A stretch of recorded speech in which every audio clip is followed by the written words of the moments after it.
Jemaat Maha Tuhan, bersorak-soraklah bagi Tuhan. Dialah sumber kehidupan, sumber hikmat dan pengertian.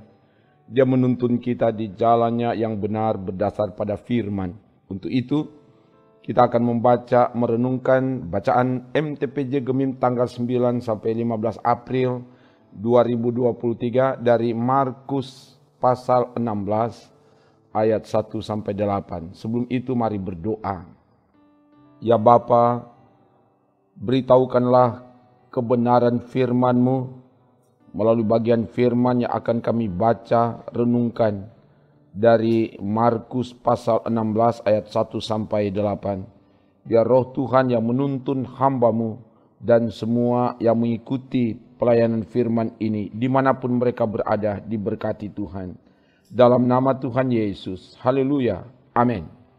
Markus 16 ayat 1 sampai 8 begini dikatakan. Setelah lewat hari Sabat, Maria Magdalena dan Maria ibu Yakobus serta Salome membeli rempah-rempah untuk pergi ke kubur dan meminyaki Yesus. Dan pagi-pagi benar pada hari pertama minggu itu, setelah matahari terbit, pergilah mereka ke kubur. Mereka berkata seorang kepada yang lain, siapa yang akan menggulingkan batu itu bagi kita dari pintu kubur? Tetapi ketika mereka melihat dari dekat, tampaklah batu yang memang sangat besar itu sudah terguling. Lalu mereka masuk ke dalam kubur dan mereka melihat seorang muda yang memakai jubah putih duduk di sebelah kanan.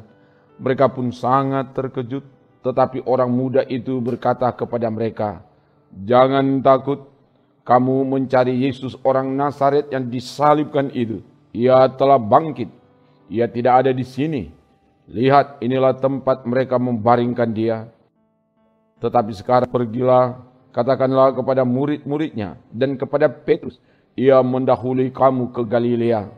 Di sana kamu akan melihat dia, seperti yang sudah dikatakannya kepada kamu. Lalu mereka keluar dan lari meninggalkan kubur itu.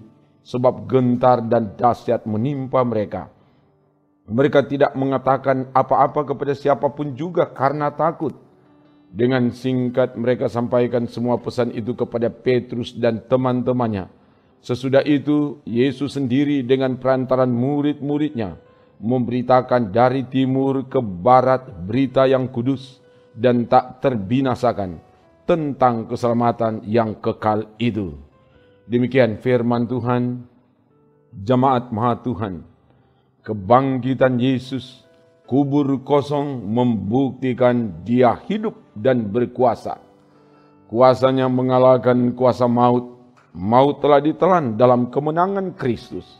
1 Korintus 15 ayat 54. Itu yang diberitakan dalam kebenaran firman, bahwa pagi-pagi benar, artinya hari masih gelap, masih kurang orang beraktivitas. Secara sembunyi-sembunyi, Maria Magdalena, Maria ibu Yakobus dan Salome pergi ke kubur. Kenapa mereka pergi secara sembunyi-sembunyi? Karena mereka masih diliputi oleh ketakutan melihat dan menyaksikan apa yang dialami oleh Yesus pada waktu Yesus ditangkap dan disalibkan. Nanti dilihat dalam Matius 27 ayat 55 dan 56, juga Lukas 23 ayat 49, Yohanes 19 ayat 25 dan Markus 15 ayat 40.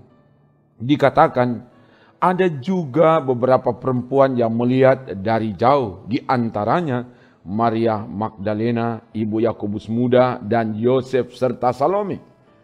Perempuan-perempuan ini adalah saksi mata dari penyiksaan yang dialami oleh Yesus, dan karena itu mereka diliputi ketakutan, kekhawatiran, sekalipun dalam suasana hati seperti itu.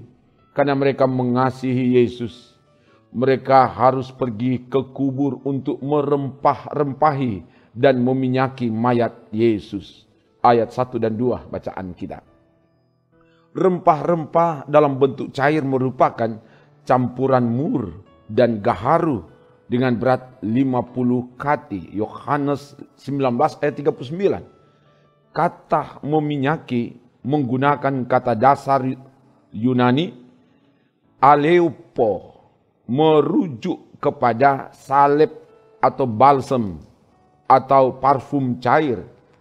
Merempahi dan meminyaki jasad merupakan kebiasaan orang Yahudi untuk mengurangi bau busuk mayat dan pengawetan. Para perempuan ini sepertinya tidak berdaya, kehilangan semangat, kehilangan kekuatan, karena Yesus yang diidolakan sudah mati. Gambaran ketakberdayaan diungkapkan dalam kalimat, siapa yang akan menggulingkan batu itu bagi kita dari pintu kubur, ayat 3. Tapi ternyata Yesuslah yang menggulingkan batu yang sangat besar itu melalui kebangkitannya, ayat 4. Ketika mereka masuk ke dalam kubur, mereka tidak menemukan mayat Yesus. Mereka melihat seorang muda memakai jubah putih duduk di sebelah kanan. Ini adalah malaikat. Matius 28 ayat 2 dan 3. Mereka sangat terkejut dan malaikat itu berkata, "Jangan takut, ia telah bangkit. Ia tidak ada di sini." Ayat 4, ayat 6. Itulah berita kebangkitan yang membawa sukacita. Yesus sudah bangkit. Percayalah. Itu tema juga yang diangkat dalam khotbah MTPJ ini. Ia hidup dan berkuasa. Yesus berkuasa merubah kesedihan, ketakutan, dan keraguan menjadi harapan dan kegembiraan yang pasti. Para perempuan menerima perintah untuk pergi dan menyampaikan berita yang telah dilihat itu kepada para murid dan kepada Petrus. Yesus mendahului ke Galilea, ayat 7. Para perempuan melaksanakan perintah itu. Mereka berlari meninggalkan kubur itu dan menyampaikan berita kebangkitan itu kepada Petrus dan para murid, dan berita yang kudus dan tak terbinasakan itu tentang keselamatan yang kekal tersebar dari timur ke barat, ayat 8. Jemaat Mahat Tuhan, berefleksi dari bagian firman ini kita belajar bahwa pertama, Yesus sudah bangkit. Percayalah, kebangkitan Yesus membuktikan bahwa ia benar-benar Allah yang berkuasa. Kuasanya mengalahkan kuasa maut, mengalahkan kuasa kematian. Kedua, kebangkitan Yesus memberi harapan pasti kepada kita untuk hidup berkemenangan atas dosa. Ketiga, kebangkitan Yesus dalam rangka mengangkat harkat dan martabat manusia, khususnya kaum perempuan. Itulah sebabnya saksi pertama dari dan pembawa berita pertama dari kebangkitan Yesus adalah kaum perempuan. Keempat, kebangkitan Yesus melenyapkan ketakutan, mengubah kelemahan, kekhawatiran, diganti dengan keberanian, kekuatan, dan kepastian di dalam Tuhan.